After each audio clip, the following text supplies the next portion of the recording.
Dobrý deň, vážení pestovatelia. Dnes sme sa stretli na poli v Nitrianskom regióne. Dôvodom našej návštevy je odber vzoriek rastlín, ktoré následne pošleme do laboratórií INVIGO na bližšie mikrobiologické skúmanie.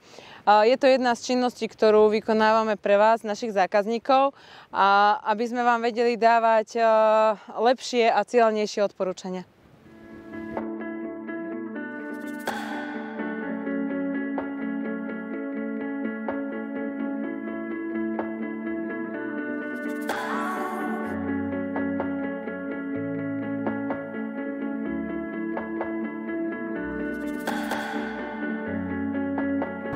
Dobrý deň, vážení pestovatelia.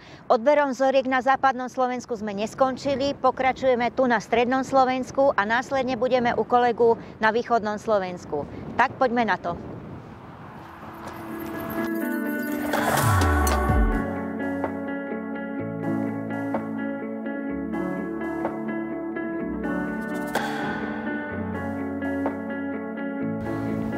Vážení priatelia, vítam vás na lokalite na východnom Slovensku. Ako spomínala moja kolegyňa, aj tu pokračujeme s odberom vzoriek, následne ktoré zabalíme a pošleme do laboratória do INVIGA.